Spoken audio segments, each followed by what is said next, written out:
Halo itu people, balik lagi bersama gua SW di sini. Apa kabar kalian semua yang sedang menonton video ini? Semoga kalian baik-baik saja, sehat selalu dimanapun kalian berada.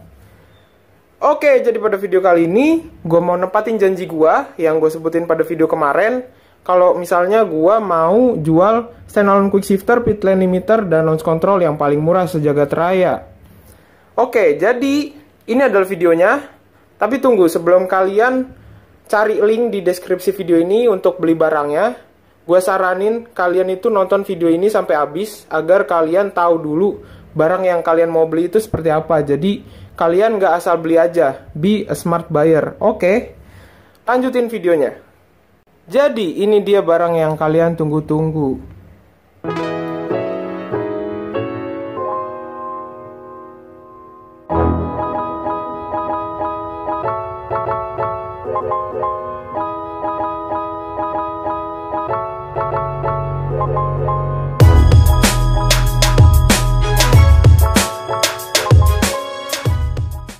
Ya, ini namanya adalah Sharpwings Racing Box. Kalau misalnya gue singkat jadi SWRB gitu. Nah, untuk Sharpwings Racing Box standalone quick shifter, launch control, dan pit lane limiter ini ada dua versi. Ada versi yang light, versi yang murah, dan juga versi yang pro, versi yang agak mahal. Kenapa gue bilang agak mahal? Karena di sini gue nggak jual yang versi termahalnya. Nah, untuk yang light dulu, ini bakalan gue buka kotaknya, apa aja isinya. Untuk yang versi light ini kita buka 1, 2, 3. Iya, ini dia isinya. Ini bakalan gue jelasin dulu satu-satu. Habis itu baru gue bahas tentang harga. Yang pertama di sini tuh ada modulnya nih pasti. Ini modulnya yang gue bungkus nih. Isinya tuh kayak gini. Tuh. Terus setelah modulnya di sini ada kabel tambahan. Terus kertas cara pemasangan, stiker sama kabel tis. Ada klip kabel juga. Ini buat masang kabelnya nanti. Ini gue jelasin cara masangnya gimana ntar. Terus ini kabel utamanya. Ini nanti bakalan gue jelasin sambungannya itu kemana-kemana aja. Di kertas yang ada di dalam sini juga udah ada penjelasannya.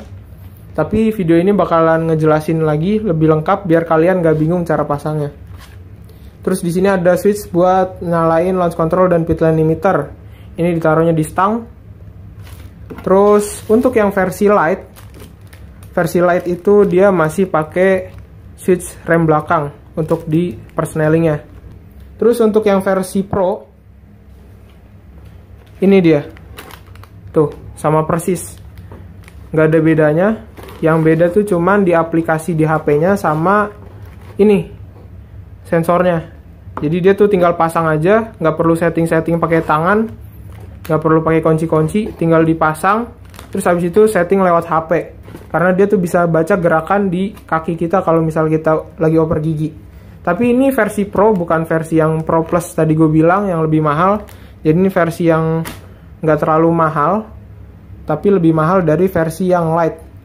Untuk yang versi light ini, harganya dia itu 575.000. Itu gua nggak ngambil untung, jadi sebenarnya rugi. Parah, sebenarnya rugi. Jadi ya gimana lagi, biar semua orang bisa pakai quick shifter gua, launch control dari pit lane limiter stand alone, gua harus jual harganya 575.000. Untuk yang versi pro nya itu 750.000. Dan sensornya kayak tadi. Kalau misalnya kalian nggak suka bentuk sensornya, ya udah beli yang versi light aja. Ini gue bikinnya nggak banyak-banyak. Yang versi light itu bisa dihitung dengan jari, jadi rebutan. Dan versi pro-nya itu bisa dihitung dengan jari juga, tapi jari ayam, jadi lebih rebutan lagi. Terus untuk yang nanya, bang ini untuk limiter di pit lane limiter dan launch controlnya perlu ECU BRT Juken 5 nggak? Nggak. Jadi ini tuh udah stand alone. Nggak perlu ECU racing lagi. Mau ECU apa aja, mau racing, mau standar, semuanya bisa dipasang. Dan untuk motor 2 tak juga bisa. Jadi 4 tak karburator, 2 tak karburator, terserah. Bisa. Di motor Matic pun bisa kalau misalnya kalian iseng. Terserah, pokoknya bisa buat motor apa aja. Gitu. Tapi kalau di Matic jangan harap ada quick shifternya. Sekarang untuk kabel-kabelnya dulu. Sebelum gua mau pasang, di motor gua, mau gue praktekin. Ini kabel-kabelnya gue buka dulu. Nih. Jadi ini adalah kabel utamanya. Isinya kayak gini. Jadi ada yang warnanya putih. Kayak gini putih. Ada yang warnanya hijau. Ini 2, putih 2, hijau 2. Ada yang warna hitam. Ada yang warna merah. Ada yang warna kuning hitam di sini. Kuning hitam, biru hitam. Jadi gini kalau dijajarin. Nah, untuk yang warna putih ini pasang ke coil. Dipasang ke coil dan ntar gue kasih tahu caranya. Yang ini hijau, ini untuk sambungan kabel yang ada di sini. Kabel hijau juga. Dan ini nanti kabelnya warna hijau itu dililitin ke kabel busi, ground strap gitu. Nah, untuk kabel yang warna merah, merah ini kabel positif. Cari kabel positif di motor kalian, pokoknya setelah kunci kontak. Intinya kontak dinyalain, si modul juga nyala gitu. Untuk yang hitam, ini kalian bautin aja ring ini ke rangka motor kalian. Ini ground yang hitam. Nah, untuk yang kuning di sini, soket yang ada kuningnya ini, kabel kuning, itu dipasang untuk ke si switch ini. Pasangnya tuh kayak gini. Tuh. Nanti ininya ditaruh di stang. Nah, untuk yang biru itu nanti dipasang ke kabel yang ada di dalam sini. Dia nih. Jadi dipasang kayak gini. Nah, ujungnya ini soket 2 pin ini dipasang ke switch yang ada di lever kopling. Nah, untuk motor 2 tak yang gak ada starternya dan koplingnya itu gak ada switchnya, kalian harus ganti dulu lever koplingnya pakai yang ada switchnya, kayak misalnya punya Satria FU. Nah, nanti dipasangin switch biar bisa baca gerakan kopling, terus bisa buat launch controlnya gitu. Ya, untuk pemasangannya yang pertama harus kita pasang itu adalah kabel harnessnya ini. Jadi ini kabel utamanya untuk ngubungin modul ke kabel-kabel yang ada di motor. Untuk yang pertama, kita pasang kabel warna merah dulu. Ini kabel untuk positif 12 volt. Dipasang ke kabel yang dapat arus positif setelah kunci kontak. Jadi kalau misalnya kalian nyalain kunci kontak, ini kabel bakalan ke bagian arus positif 12 volt. Nah, cara pasangnya itu ada 2. Yang pertama itu ini dimasukin ke klip kabel kayak gini. Tapi ini harus dipotong dulu tembaganya. Pokoknya dia harus rapi gitu. Terus ini dimasukin ke dalam. Nah, kabel yang dari kunci kontaknya dimasukin dari sini, di sebelahnya gitu. Terus habis itu dijepit truk gitu. Terus baru ini ditutup. Jadi ini bakalan ngubungin kabel merah sama kabel yang dari kunci kontaknya, si klip ini. Nah, kalau misalnya nggak mau pakai cara kayak gitu, karena itu kan bisa mutusin kabel orinya. Kalau mau lebih praktis, bisa tinggal kayak gini. Untuk Yamaha itu kabel dari kunci kontak tuh warnanya coklat. Semuanya coklat, kabel positif setelah kunci kontak. Kayak yang 2 ini nih. Nah, caranya itu tinggal dimasukin ke dalam soketnya yang bagian female kayak gini. Setelah dimasukin, kita jepit pakai soket yang bagian male-nya. Tuh, jepit dah sampai bunyi klik. Kalau udah klik kayak gini, udah kuat, berarti itu udah terhubung kabel warna merah. Yang kedua untuk kabel yang warna hitam. Nah, ini adalah ground. Jadi bisa dipasang ke kutub negatif aki langsung ataupun ke rangka. Jadi kalau untuk bentuk ring ini kita cari baut. Kayak misalnya nih baut di coil. Kita buka, habis itu kita pasangin aja nih. Kayak yang udah ada di sini nih. Kita gabungin, pasang di coil. Nah, selanjutnya untuk yang warna putih 2 di sini. Ini tadi gue udah kasih tahu ini buat ke coil. Caranya itu gampang untuk masang yang ini. Kalian lihat di sini coil kan ada 2 kabel. Nah, kalau motor injeksi itu kan yang satu ini dari ECU sinyalnya. Yang ini positif 12 volt di sini. Nah, yang positif 12 volt ini tinggal kita cabut kayak gini. Nah, ini kan dia female kayak gini. female ini tinggal kita pasangin kabel putih yang tadi, yang bagian male-nya. Pasangannya kayak gini tuh. Nah, yang satu lagi, kabel yang putih satu lagi, tinggal kita pasangin ke coilnya. Kayak gini. Jadi, dua kabel putih ini masuknya ke coil. Jadi yang tadinya dari sini ke sini, sekarang lewat kabel putih dulu, baru balik lagi ke coil, gitu. Nah, ini untuk Yamaha, kabelnya merah putih warnanya. Kalau Honda, di sininya biasanya, di coilnya itu warna hitam. Sedangkan yang warna hijau, di coilnya warna hijau, di motor Honda jangan dipakai. Karena kalau misalnya kalian kebalik, nanti lampu engine check-nya nyala. Nah, buat motor yang 2 silinder, di sini bisa dipakai untuk R25 ataupun Saber 250RR. Ini ada kabel tambahan. Kalau misalnya kalian ngomong motornya 2 silinder, ini gue kasih. Kabelnya tuh bentuknya kayak gini, bercabang. Tuh. Nah, ini nanti bakalan dipasang ke coil 1 dan coil 2. Ini coilnya kan ada 2 nih kalau 2 silinder. Kabel yang positifnya untuk ke coil tuh ada 2. Misalnya ini R25 nih. Ini kabel merah putihnya kan dia ada 2. Untuk ke coil 1 dan ke coil 2. Nah, kabel ini nanti kita pakai satu aja. Jadi ini kan misalnya dari coil yang satu kita cabut. Nah, terus kita sambungin ke kabel putih yang ada di harness si quick shifternya. Nah, kita giniin. Masuk. Nah, kabel yang dari harness tadi yang banyak ini kan ada 2 yang putih. Nah, yang putih ini disambungin sama kabel tambahan. Ini kalau misalnya kalian minta, gue kasih kabelnya. Kayak gini, bercabang. Nah, ujungnya kan ada 2 nih.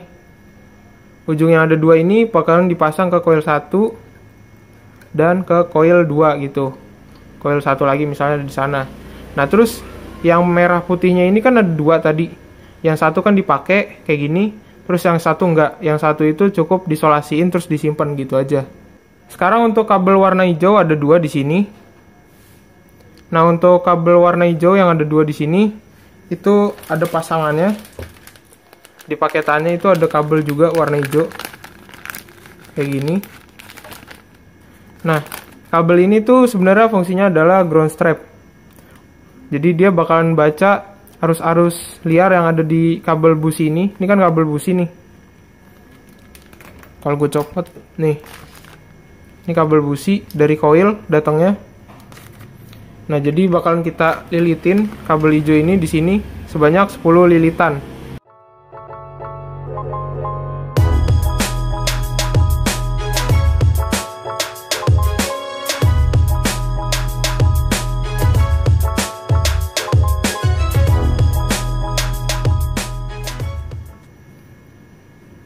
Nah, untuk kabel yang warna hijaunya ini, dia kan ada 2 ujungnya setelah dililitin. Ini minimal 10 lilitan. Nah, ujung yang 2-nya ini, yang female, itu tinggal kita hubungin ke kabel yang male, yang asalnya dari harness utama yang tadi, kabel utamanya. Tinggal kita colok aja. Dan ini nggak masalah kalau misalnya kebalik, sama aja. Gitu. Dan ini kabel hijaunya udah kelar dipasang. Kalau kabel hijaunya udah kelar dipasang, selanjutnya ini ada kabel tambahan lagi. Kabel tambahan lagi yang bentuknya kayak gini, ada soket 2 di kedua ujungnya, warnanya biru putih. Dan ini adalah kabel yang bakalan dipakai untuk switch coupling. Jadi si harness ini kan ada 2 soket kecil kayak gini. Dan ini kalian nggak bakalan kebalik kok. Ini kan ada yang male, ada yang female. Jadi ini pasang ke yang male. Kayak gini. Warnanya biru tuh. Ini untuk ke kopling. Ini tinggal dipasang aja. Untuk switch, ini yang warna kuning. Nggak bakalan kebalik sama yang biru karena ini bentuknya beda. Kita pasang untuk switch yang ditaruh di stang nanti. Jadi ini tinggal dipasang kayak gini. Tuh. Nah, ini nanti bakalan kita pasang di bagian stang. Nah, kedua kabel yang ada soketnya ini kan tadi udah dipasang.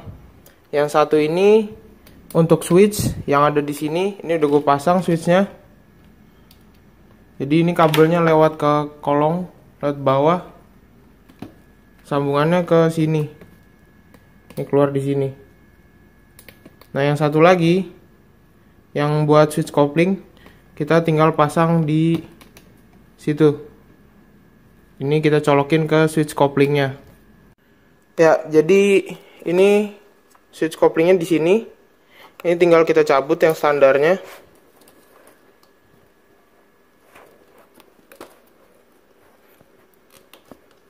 Ya, standarnya dicabut. Nah, terus ini biar starternya tetap nyala, kedua kabel ini harus kita hubungin. Jadi misalnya ini soket, kita masukin kawat dari sini ke sini biar duanya kehubung. Terus kita solasi. Ini yang standarnya. Nah, terus yang dari harness tadi, yang udah kita sambungin tadi, untuk switch koplingnya tinggal masukin ke sini. Tinggal kita colok.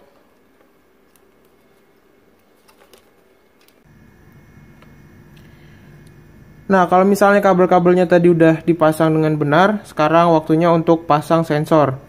Nah, ini sensor di persnelingnya untuk quick shifter yang versi light. Ini pakai switch rem belakang kayak yang tadi ditunjukin. Dan ini udah gue pasang. Untuk yang versi sekarang itu, gue lebih milih naruh di bagian sini. Terus ini ntar ada klemnya, ini gue kasih. Terus sama per ini juga udah dikasih. Semuanya udah lengkap, tinggal dipasang doang. Tapi kalau misalnya kalian mau lebih awet lagi, ini bisa ditaruhin karet. Jadi ini di klemnya pakai karet. Dan jangan sampai kegencet, karena kalau misalnya kegencet sama klemnya, dia bisa rusak. Terus ini pastiin kalau misalnya si persnelingnya kita angkat ke atas, ini di sini dia ketarik tuh. Nah, kayak gini. Jadi setiap kita oper gigi, ini harus ketarik si switch remnya. Kalau misalnya ini kan bukan GP shift, jadi ini congkel ke atas. Kalau misalnya kalian pakai GP shift, dia penempatannya beda lagi. Tapi intinya tetap sama. Kalau misalnya kalian oper gigi up shift, dia harus ketarik. Nah, sekarang untuk modulnya, untuk nyambunginnya ini tinggal kita buka dulu. Nah, modul ini nyambunginnya gampang banget. Tinggal colokin aja soketnya. Ini yang harness tadi, yang kabelnya udah kita sambung-sambungin. Colokin ke yang pinnya banyak, yang ini nih. Ini bukan, yang ini. Yang banyak. Ini harus hati-hati kalau misalnya nyangkut. Itu jangan dipaksa, pasin dulu, baru ditekan. Kalau misalnya ditekan itu agak keras, kalian buka lagi. Cek ada yang bengkok apa enggak. Kalau yang ini kabel dari sensor, ini tinggal dipasang aja. Ini yang dari switch rem tadi tinggal dipasang. Kalau udah dipasang, tinggal kita setting. Nah, ini kalau misalnya udah kepasang semua kabel-kabelnya, tinggal kita nyalain motornya, dinyalain kunci kontaknya. Habis itu kita buka Bluetooth di HP. Nah, ini Bluetooth. Terus kita pencet Rarely Used Device. Nah, nanti bakal ketemu kayak gini, SharpWings. Jadi kita hubungin ke modulnya. Untuk passwordnya sama semua, 1234. Pencet OK.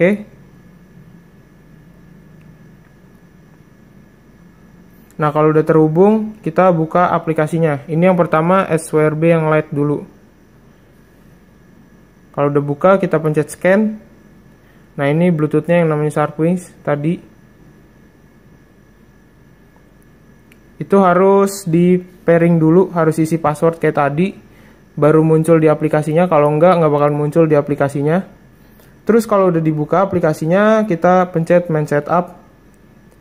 Nah, di sini itu untuk milih motor kalian 4 tak atau 2 tak. Pilih salah satu. Kalau misalnya motornya 2 tak, pencet terus stroke was setup. Ini artinya udah ke save nih, stroke-nya itu 2 tak, 2 stroke. Pencet OK. Nah, karena motor gua 4 tak, makanya ini pencet yang 4 tak. Oke. Itu kalau nggak muncul yang OK tadi, berarti belum ke save. Jadi harus dipencet lagi sampai muncul. Nah, terus ini untuk baca RPM-nya. Kalau misalnya kalian pencet start terus dinyalain motornya, itu bakalan muncul RPM. Ini misalnya gue nyalain motornya. Gue pencet start, terus di starter.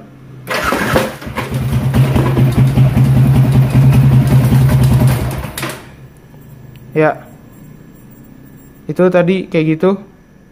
Terus tinggal pencet stop, berarti ini udah benar. Terus kita tinggal pencet back to home. Nah, selanjutnya untuk yang quick shifter. Di sini ada tombol. Yang pertama itu untuk mati nyalain. Kalau misalnya gini, warna hijau, dia nyala quick shifternya. Nah, terus ini yang waktu itu gue bilang, dia cut off time-nya ada 4 untuk RPM 2500 sampai 4000, 4000, 8000 dan seterusnya gitu, ada 4. Nah, cara nyetingnya itu yang paling rendah RPM-nya angkanya paling besar. Tapi ini relatif tergantung motornya. Motor 1 silinder angkanya lebih besar daripada yang silinder lebih banyak. Kayak 2 silinder itu angkanya lebih kecil lagi, 4 silinder angkanya lebih kecil lagi. Untuk motor 1 silinder biasanya settingan kayak gini nih. 2500 sampai 4000 130, sampai 8000 sini 120 milisecond. Terus seterusnya ini 80 dan 70. Nah, untuk sensor testing ini untuk ngetes apakah sensor di kaki itu bekerja apa enggak. Kalau misalnya kita pencet start kayak gini, ini 0. Ini artinya sensornya masih mati. Terus ini tangan gue yang kiri gerakin si sensornya. Tuh, dia ada angka 1. Gue lepas angka 0 lagi, berarti dia sensornya bekerja. Jadi dia bisa ngebaca 0101. Ini buat versi yang light. Kalau yang versi pro di sini ada angka kayak berapa besar tekanannya kalian berikan ke persneling, beda. Kalau ini dia cuma 0101. Kalau misalnya udah kita stop, terus kita pencet save. Nah, sampai muncul tulisan kayak gini. Kalau nggak muncul berarti kalian harus ulang lagi, terus pencet save. Kalau nggak bakalan ke save. Untuk launch control di sini cuman pilihan kayak gini aja. RPM-nya berapa mau di launch control. Kalau udah nih tinggal kita save. Terus untuk pit lane limiter ini sama kayak launch control, pilihan kayak gini juga. Ini bisa kalian pilih mau di RPM berapa, terus kalian tinggal save sampai muncul kayak gini. Untuk sensornya yang tipe light ini gampang banget. Pokoknya setiap kalian tarik ke atas nih si persnelingnya, kalian angkat gitu, itu si modulnya harus bunyi cetek kayak gini nih. Ini modulnya, kalian dengerin suaranya, tuh, itu suara dari sini. Tapi jari kalian nih ditaruh di sini, kalian angkat sedikit aja dia harus sudah bunyi, tuh. Dan ini cara nyetingnya itu harus di gigi 2. Jadi ini sekarang gigi 2, terus kalau gua giniin ini gigi 3 gitu. Jadi kalau misalnya dari gigi 2 ke gigi 3 itu kan kalau diginin kayak ada yang nahan. Nah, di bagian sebelum dia ketahan itu si modulnya harus sudah bunyi kayak gini. Tuh. Bunyi nih. Tuh. Kayak gitu aja sih nyetingnya. Pokoknya ini harus pas nyetingnya. Sebelum dia mentok dia harus sudah bunyi. Stack gitu. Stack. Nah, kalau misalnya kalian nggak pas nyeting ini ngoper giginya bakalan jadi keras. Terus sama settingan di HP tadi, yang settingan milisecondnya, cut off-nya itu harus pas juga. Kalau misalnya nggak pas, itu jadinya kayak kopling ngelos gitu, kopling selip. Sekarang untuk yang versi Pro-nya, itu dia gampang banget. Ini kan ada batangnya. Batangnya itu tinggal kalian kasih tahu panjangnya sesuaiin sama si batang pushrod kalian, itu harus sama. Jadi ini ntar dipotong panjangnya sama, terus tinggal dipasang di sini. Pasangnya kalian tahu lah, ini tinggal dibautin, ntar bautnya dikasih, dipasang di sini. Dan yang ini jangan sampai kena standar, jangan sampai kepentok karena ini sensitif. Jadi dia tinggal dipasang di sini, kayak gitu. Dan untuk nyetingnya dia pakai HP. Nah, untuk nyetingnya yang bagian Pro, ini pakai aplikasi yang SWRB Pro. Nih. Aplikasinya itu sama aja sebenarnya, cuman beda untuk bagian yang sensornya aja. Kita pilih yang SharpWings. Ini passwordnya juga sama, semuanya 1234, nggak ada yang beda. Nah, yang beda kan tadi cuman bagian quick shifter aja. Jadi kita settingnya di quick shifter aja, karena yang lain tuh sama aja persis. Ini juga sama, bagian ini juga sama. Nah, yang beda itu satu-satunya cuman di sini. Ini ada pull, ada push. Kalau misalnya pull itu buat sensornya ditarik, kalau push itu buat GP shift. Waktu sensornya ditekan ke bawah, kayak GP shift gitu. Nah, ini sekarang gue pakai yang pull, karena ini kan motornya nggak pakai GP shift, yang normal. Nah, terus kalau misalnya kita pencet start, itu dia langsung muncul nilai sensornya.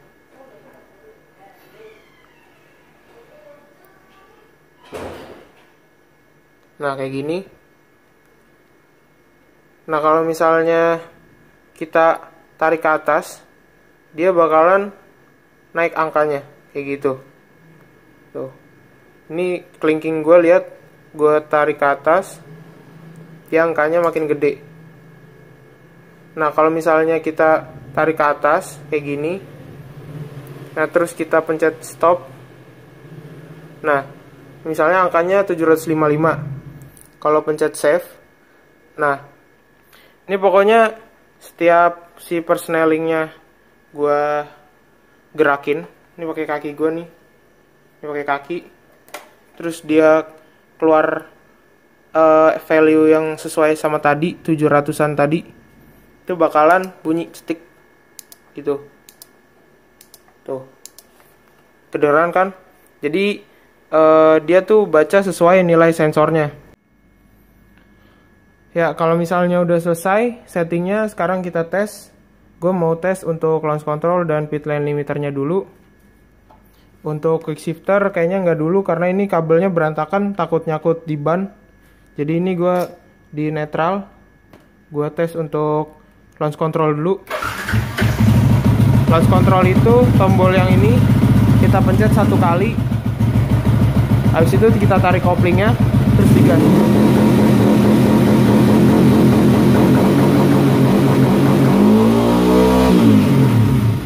Kalau kita lepas koplingnya, dia otomatis mati sendiri. Jadi cukup pencet tombol ini sekali, terus pencet kopling. Habis itu dia muncul launch controlnya, pas koplingnya dilepas, dia otomatis mati sendiri. Nah, kalau untuk si pit lane limiter, kita nyalain dulu motornya, terus habis itu ini kita pencet 3 detik, matiinnya kita pencet kopling sekali, gitu. Kita tes ya.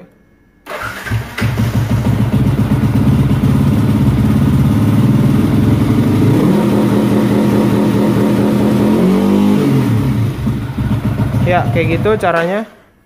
Pokoknya keduanya itu berhubungan sama tombol switch ini sama si kopling.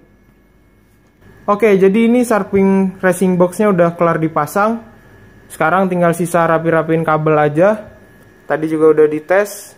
Untuk quick shifter nggak gua tes dulu, karena kalau bannya muter takut nyangkut di kabel. Ini kabelnya belum gua rapihin.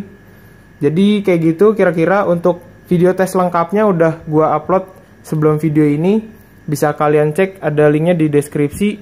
Terus untuk kalian yang mau pasang juga, pastiin kalian pasang kabelnya itu bener, karena kalau misalnya salah dia bisa konslet. Terus juga masang soketnya harus bener, jangan sampai isi soketnya itu melengkung. Terus untuk settingnya, kalian ikutin cara setting gue tadi. Kalau misalnya salah settingan, pasti hasilnya nggak bakalan sempurna.